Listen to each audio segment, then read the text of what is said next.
আদি পুস্তক 28 এবং 29 অধ্যায়। ইসহাক তখন যাকবকে ডেকে পাঠালেন। তিনি তাকে আশীর্বাদ করলেন, এই নির্দেশ দিলেন, কানানীয় মেয়েদের কাউকেই তুমি বিয়ে করবে না। তুমি বরং এক্ষুনি পাদ্দান আরাম অঞ্চলে তোমার দাদামশাই বেথুয়েলের বাড়িতে যাও। সেখানে তুমি বরং তোমার মামা লাবানের কোনো মেয়েকে বেছে নিয়ে বিয়ে করো।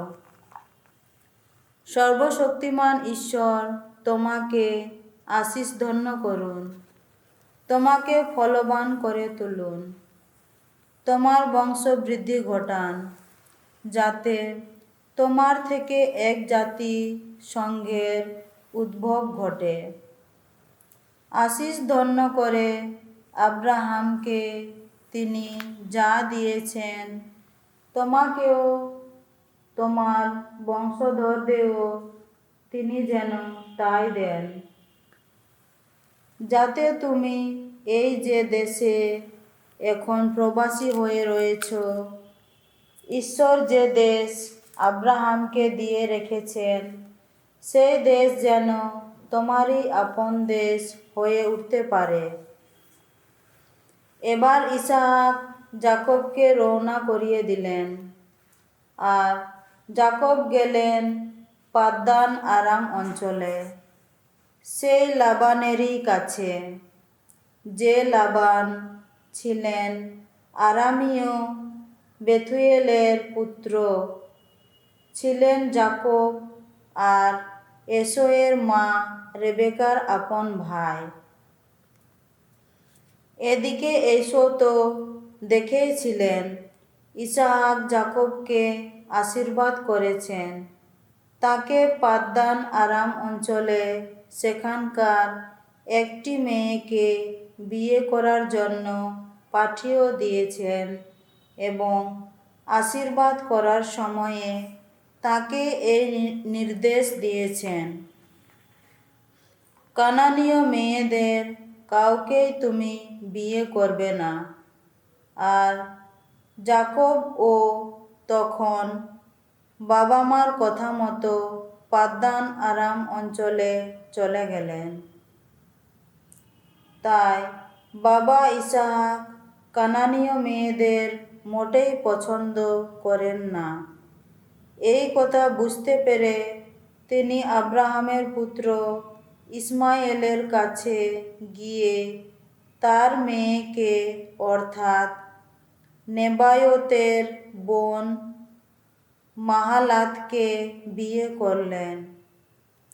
তার দুই বউ তো ছিলই, একেও তিনি ঘরে আনলেন। বেরশেবা ছেড়ে যাকব হারানের দিকে রওনা হলেন। এক জায়গায় এসে তিনি সূর্য অস্ত গেছে দেখে সেখানেই রাত কাটাবেন বলে থামলেন। সেই জায়গা থেকে একখানি পাথর নিয়ে তিনি সেটিকে মাথার নিচে রেখে সেখানেই শুয়ে পড়লেন। তিনি এই স্বপ্ন দেখলেন, একটি মই দিয়ে মাটির ওপরে খাড়া করে রাখা রয়েছে, আর তার মাথা গিয়ে ঠেকেছে আকাশে। সেই মই দিয়ে ঈশ্বরের দূতেরা উঠছেন আর নামছেন, আর সেখানে তার পাশেই দাঁড়িয়ে আছেন স্বয়ং ভগবান। তিনি শুনতে পেলেন ভগবান বলছেন, আমি তোমার পিতামহ আব্রাহামের ঈশ্বর এবং ইসহাকের ঈশ্বর, স্বয়ং ভগবান। এই যে দেশের মাটির ওপর তুমি এখন শুয়ে আছো, তা আমি একদিন তোমার হাতে আর তোমার বংশধরদের হাতেই তুলে দেব। তোমার বংশধরেরা সংখ্যায় এই পৃথিবীর ধূলিকণার মতোই অগণিত হয়ে উঠবে। তুমি পূবে পশ্চিমে উত্তরে দক্ষিণে চারিদিকেই ছড়িয়ে পড়বে। এই পৃথিবীর সমস্ত বংশের মানুষেরা তোমার নাম আর তোমার বংশধরদের নাম নিয়েই একে অন্যকে আশীর্বাদ জানাবে। জেনে রাখো, আমি তোমার সঙ্গে সঙ্গেই আছি। তুমি যেখানেই যাবে সেখানেই তোমাকে রক্ষা করব আমি, এবং তোমাকে আবার এই দেশে ফিরিয়ে আনব। কেননা তোমার জন্য যা কিছু করব বলে কথা দিয়েছি, তা না করা পর্যন্ত তোমাকে আমি কখনো একা ফেলে যাব না। যাকবের ঘুম ভেঙে গেলে তিনি বললেন, ভগবান নিশ্চয় এখানে আছেন, আর আমি তা বুঝতেই পারিনি। ভয় পেলেন তিনি, বললেন, উহ, কি ভয়ঙ্কর এই স্থান! এ তো স্বয়ং ঈশ্বরের আবাস ছাড়া আর কিছুই নয়। এ তো স্বর্গলোকেরই দ্বার। সেদিন খুব সকালে যাকব তাঁর মাথার নিচে রাখা সেই পাথরটিকে নিয়ে একটি স্মৃতিস্তম্ভের মতো করেই সেটি দাঁড় করিয়ে রাখলেন এবং সেটির মাথায় কিছু তেল ঢেলে দিলেন। তিনি সেই জায়গাটির নাম রাখলেন বেথেল, অর্থাৎ ঈশ্বরের আবাস। তার আগে কিন্তু সেই শহরটির নাম ছিল লুজ। যাকব তখন মানত করে বললেন, ঈশ্বর যদি সত্যি আমার সঙ্গে সঙ্গেই থাকেন, আমার এই যাত্রাপথে তিনি যদি আমাকে রক্ষা করেন, আমাকে তিনি যদি জুটিয়ে দেন মুখের খাবার আর পরার কাপড়টুকু, আমি যদি নিরাপদে সুস্থ শরীরেই বাবার বাড়িতে ফিরে আসতে পারি, তাহলে ভগবানই হবেন আমার আপন ঈশ্বর। আর এই যে পাথরখানি আমি এখানে একটি স্মৃতিস্তম্ভের মতো করেই দাঁড় করিয়ে রেখেছি, তা ঈশ্বরের একটি আবাস হবেই। ওগো, তুমি আমাকে যা কিছু দেবে, আমি তখন তার 1/10 তোমার কাছে নিবেদন করব। হারানে যাকবের আগমন। যাকব আবার যাত্রা শুরু করলেন। প্রাচ্যবাসীদের দেশের দিকেই এগিয়ে চললেন। শেষে একদিন তিনি দেখলেন, ওই সামনে খোলা মাঠের মাঝখানে রয়েছে একটি কুয়ো, আর সেখানে কুয়োটির আশেপাশে শুয়ে বিশ্রাম করছে ভেড়ার 3টি দল। ভেড়াগুলোকে ওই কুয়োর জলই খাওয়ানো হতো। কুয়োটির মুখে চাপা দেওয়া থাকতো বড় একখানি পাথর। ভেড়ার সব কটি পাল সেখানে এসে জড়ো হলে কুয়োর মুখের ওই পাথরখানা এক পাশে গড়িয়ে সরিয়ে দেওয়া হতো এবং ভেড়াগুলোকে জল খাওয়ানো হতো। তারপর পাথরখানা আবার এনে কুয়োটির মুখে যথাস্থানে চাপা দেওয়া হতো। যারা সেখানে ছিল, যাকব তাদের জিজ্ঞেস করলেন, ভাই, তোমরা কোথাকার লোক? তারা উত্তর দিল, আমরা হারানেরই লোক। তিনি বললেন, তোমরা কি নাহরের ছেলে লাবানকে চেনো? তারা উত্তর দিল, চিনি। যাকব জিজ্ঞেস করলেন, তিনি ভালো আছেন তো? উত্তরে তারা বলল, তিনি ভালোই আছেন। ওই দেখুন, তার মেয়ে রাখেল আসছে ভেড়া নিয়ে। যাকব তখন বললেন, পুরো দিনের আলো তো এখনো রয়েছে, ভেড়াগুলোকে জড়ো করে ফিরিয়ে আনবার সময় তো এখন হয়নি। তোমরা বরং ভেড়াগুলোকে জল খাইয়ে আবার চরাতে নিয়ে যাও। তারা উত্তর দিল, ভেড়ার সবকটি পাল এখানে এসে জড়ো না হওয়া পর্যন্ত তা তো আমরা করতে পারি না। জড়ো হওয়ার পরই কুয়োর মুখের পাথরখানা একপাশে গড়িয়ে সরিয়ে দেওয়া হয়, তখনই আমরা ভেড়াগুলোকে জল খাওয়াই। তিনি তখনও তাদের সঙ্গে কথা বলছেন। এমন সময়ে রাখেল বাপের ভেড়াগুলোকে সঙ্গে নিয়ে সেখানে এসে উপস্থিত হলেন। ভেড়া দেখাশোনা করাই ছিল তাঁর কাজ। মামা লাবানের মেয়ে রাখেলকে আর তার সঙ্গে মামা লাবানের ভেড়াগুলোকে দেখতে না দেখতেই যাকব এগিয়ে গিয়ে কুয়োর মুখ থেকে সেই পাথরখানা একপাশে গড়িয়ে সরিয়ে দিলেন। তারপর মামা লাবানের ভেড়াগুলোকে জল খাওয়ালেন। এবার তিনি রাখেলকে চুমু খেলেন, আবেগে কেঁদেই ফেললেন।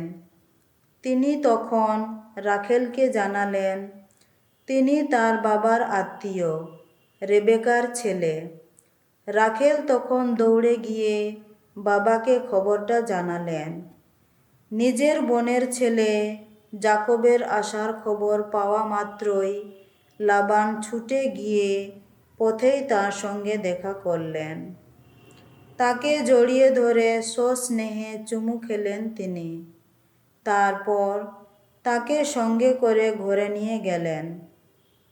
তখন যাকব যা কিছু ঘটেছে লাবানকে সবই জানালেন। সব শুনে লাবান বললেন, তুমি সত্যি রক্তের সম্পর্কে আমার আপনজন। যাকব তখন তার সঙ্গে পুরো 1 মাস কাটালেন। একদিন লাবান যাকবকে বললেন, আমার আত্মীয় বলে কি তুমি এইভাবে কোনো কিছু না নিয়েই আমার জন্য কাজ করে যাবে? বলো, কি পারিশ্রমিক নিতে চাও তুমি? এখন লাবানের 2 মেয়ে ছিল। বড়টির নাম লেয়া আর ছোটটির নাম রাখেল। লেয়ার চোখ দুটি ছিল ম্লান অনুজ্জ্বল, কিন্তু রাখেলের গড়ন যেমন সুন্দর ছিল তেমনি ছিল তার মুখশ্রী। যাকব রাখেলকে ভালোবেসে ফেলেছিলেন।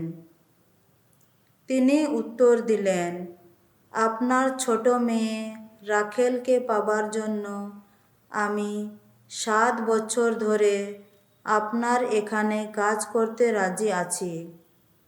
লাবান বললেন, বাইরের কারোর হাতে তাকে তুলে দেওয়ার চেয়ে তোমারই হাতে তাকে তুলে দেওয়া বরং ভালো হবে। আমার কাছে থেকে যাও। তাই যাকব রাখেলকে পাবার জন্য 7 বছর ধরেই কাজ করলেন। রাখেলকে তিনি এতই ভালোবাসতেন যে সেই 7 বছর তার কাছে মাত্র কয়েকটা দিন বলে মনে হলো। তিনি তখন লাবানকে বললেন, আপনি এবার আমার স্ত্রীকে আমার হাতে তুলে দিন। আমার কাজ করার সময় তো শেষ হয়েছে। আমি এখন তার সঙ্গে ঘর করতে চাই। লাবান একটি মহাভোজের আয়োজন করলেন। সেখানকার সকলকেই নিমন্ত্রণ জানালেন। যখন রাত হলো, তিনি কিন্তু তার বড় মেয়ে লেয়াকেই যাকবের কাছে নিয়ে গেলেন। তারই সঙ্গে যাকবের দৈহিক সম্পর্ক হলো। সেদিন লাবান তার মেয়ে লেয়ার দাসী হওয়ার জন্য জিলপা নামে নিজের এক দাসীকে দিয়েছিলেন। সকাল হলে দেখা গেল এ কি, ঘরে রয়েছেন লেয়া। তাই যাকব লাবানকে বললেন, আমার সঙ্গে আপনি এ কেমন ব্যবহার করলেন? আমি কি রাখেলকেই পাবার জন্য এতদিন আপনার কাছে কাজ করিনি? তবে কেনই বা এভাবে ঠকালেন আমায়? উত্তরে লাবান বললেন, বড় মেয়ের আগে ছোটটিকে সম্প্রদান করার রেওয়াজ আমাদের এদেশে নেই। অপেক্ষা করো, এই বিয়ের 7 দিনের উৎসবটা কেটে যাক, তারপর না হয় ছোট মেয়েটিকেও তোমার হাতে তুলে দেব। অবশ্য সেক্ষেত্রে তোমাকে আরও 7 বছর আমার এখানে কাজ করতে হবে।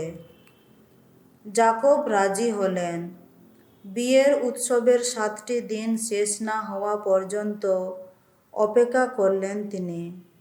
তারপর লাবান তার মেয়ে রাখেলকে স্ত্রী হিসাবে তার হাতে তুলে দিলেন।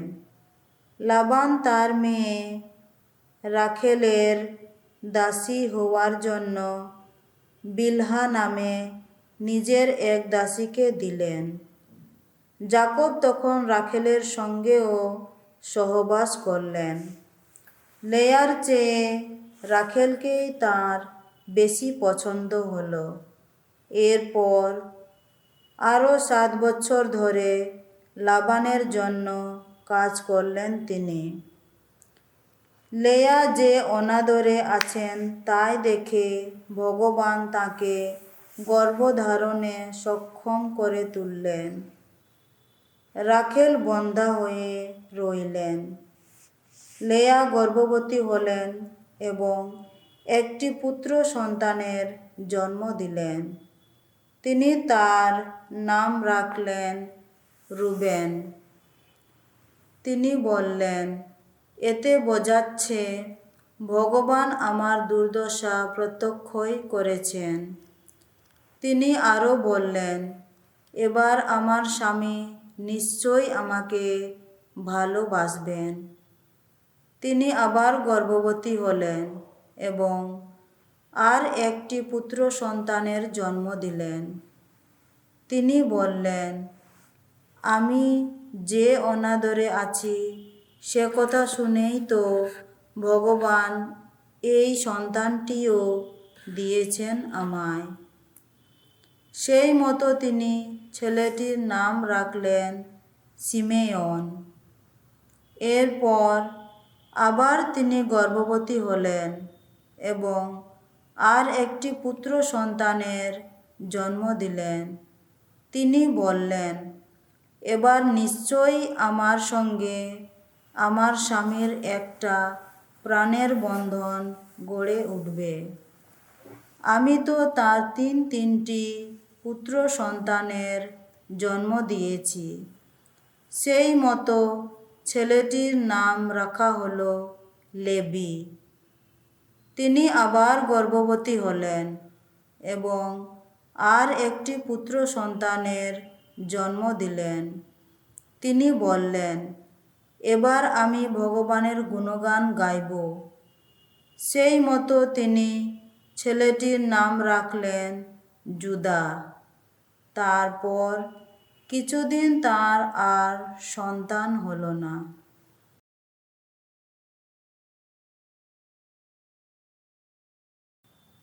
সামসঙ্গীত 19,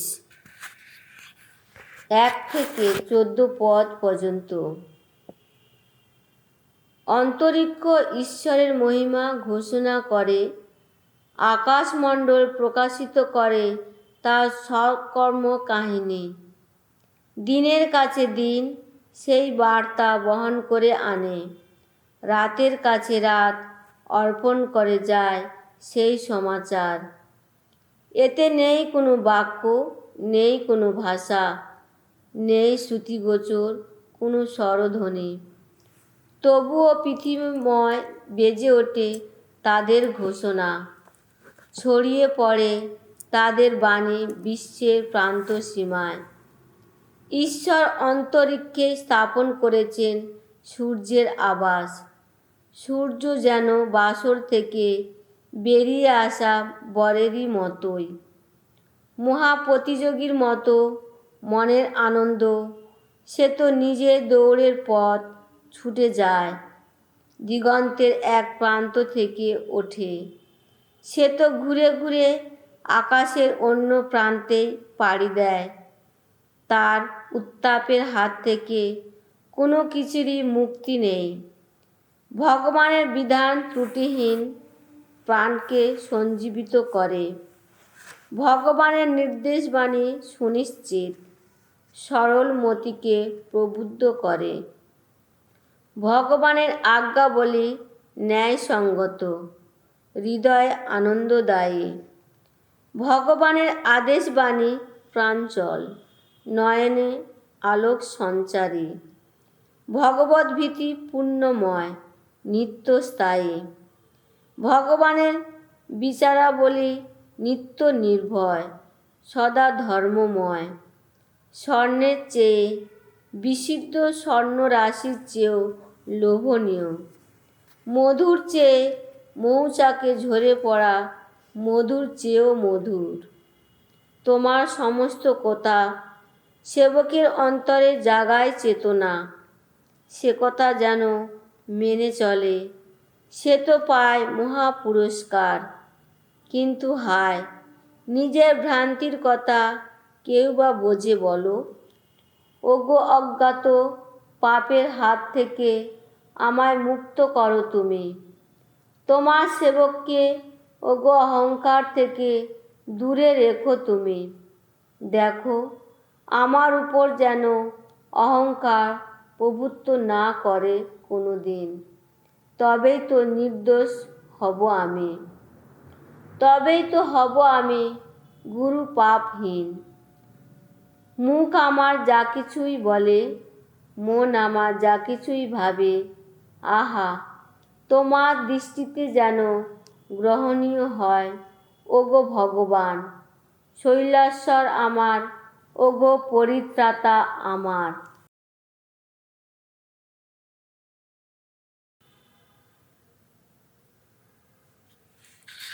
সাধু মথি রচিত মঙ্গল সমাচার, 12 অধ্যায়, 1 থেকে 21 পদ পর্যন্ত। সেই সময় একদিন যিশু একটি শস্যক্ষেত্রের মাঝখান দিয়ে যাচ্ছিলেন। দিনটি ছিল বিশ্রামবার। তার শিষ্যদের খিদে পাওয়ায় তারা শীষ ছিঁড়ে ছিঁড়ে শস্যের দানা খেতে লাগলেন। তাই দেখে কয়েকজন ফরিসি যিশুকে বললেন, ওই দেখুন, বিশ্রামবারে যা করতে নেই আপনার শিষ্যেরা তাই করছেন। যিশু উত্তর দিলেন, দাউদ ও তার সঙ্গীরা সেই যেদিন ক্ষুধার্ত হয়ে পড়েছিলেন, সেদিন তিনি কি করেছিলেন? আপনারা কি তাহলে তা পড়েননি? তিনি সেদিন পরমেশ্বরের গৃহ শিবিরে প্রবেশ করেছিলেন এবং যে নৈবেদ্যের রুটি তার নিজের কিংবা তার সঙ্গীদের খেতে নেই, আসলে শুধু যাজক ছাড়া অন্য কারোর খেতে নেই, তারা তাই খেয়েছিলেন। তাছাড়া বিধানগ্রন্থে আপনারা কি এই কথাও পড়েননি যে বিশ্রামবারে যাজকেরা মন্দিরে বিশ্রামবারের নিয়ম লঙ্ঘন করে থাকেন বটে, অথচ তাতেও তাদের কোনো দোষ হয় না। কিন্তু আমি আপনাদের বলছি, এখানে মন্দিরের চেয়ে মহত্তর কিছু রয়েছে। আপনারা যদি শাস্ত্রের এই কথার অর্থ বুঝতেন আমি তো বলিদান নয় দয়াই চাই, তাহলে ওই নির্দোষ মানুষদের আপনারা কখনো অমনভাবে দোষী করতেন না। আসলে মানবপুত্র তো বিশ্রামবারেরও প্রভু। সেই জায়গা ছেড়ে যিশু তখন সেখানকার সমাজগৃহে গেলেন। সেই সময় একজন লোক সেখানে ছিল, যার একটি হাত নুলো। যিশুকে অভিযুক্ত করার মতো একটা সুযোগ পাওয়ার চেষ্টায় ফরিসিরা তাকে জিজ্ঞেস করলেন, বিশ্রামবারে কারো রোগ সারিয়ে তোলা বিধানের দিক থেকে কি উচিত কাজ? উত্তরে তিনি বললেন, ধরুন আপনাদের কারোর একটা ভেড়া আছে। সেই ভেড়াটা যদি বিশ্রামবারে কোনো গর্তে পড়ে যায়, তাহলে তিনি কি তখন সেটাকে ধরে তুলবেন না? একটি মানুষের মূল্য কিন্তু একটা ভেড়ার চেয়ে নিশ্চয়ই অনেক বেশি। সুতরাং বিশ্রামবারে মানুষের উপকার করা উচিত কাজ বৈকি। তিনি তখন সেই লোকটিকে বললেন, হাত বাড়াও। সে হাত বাড়ালো, আর তার হাতটিও তখন সেরে উঠল, ঠিক অন্য হাতটির মতোই সুস্থ স্বাভাবিক হয়ে উঠল। ফরিসিরা তখন বাইরে গিয়ে যিশুর বিরুদ্ধে চক্রান্ত করতে বসলেন, কিভাবে তাকে ধ্বংস করা যায়। যিশু তা জানতে পেরে সেই জায়গা ছেড়ে চলে গেলেন। বহু লোক তার পিছু পিছু চলল। তাদের মধ্যে যারা অসুস্থ ছিল, তিনি তাদের সকলকেই সারিয়ে তুললেন। তবে তিনি দৃঢ়ভাবে নিষেধ করে তাদের বলে দিলেন, তারা যেন তার সম্বন্ধে কোনো কথাই অন্য কারোর কাছে না জানায়। এইভাবে সত্য হলো প্রবক্তা ইসায়ার মুখ দিয়ে উচ্চারিত এই ঐশবাণী, এই দেখো আমার সেবক, আমার মনোনীত জন, এ আমার একান্ত প্রিয়জন, আমার প্রাণের প্রীতিভাজন। আমি এর উপর আমার আত্মিক প্রেরণার অধিষ্ঠান ঘটাবো। এ তো সকল জাতির কাছে ঘোষণা করবে ঐশ ন্যায় নীতির বাণী। এ কখনো কলহ বিবাদ করবে না, চিৎকার করবে না। এর কণ্ঠস্বর পথে ঘাটে শোনা যাবে না কখনো। দোমড়ানো নলগাছ এ কখনো ছিঁড়ে ফেলবে না, নিভিয়ে দেবে না সলতের ধিকি ধিকি আগুন। এর প্রয়াসে যতদিন না ঘটে ঐশ ন্যায় নীতির চূড়ান্ত বিজয়, একদিন এরই উপর আশা রাখবে ভিন জাতির মানুষ।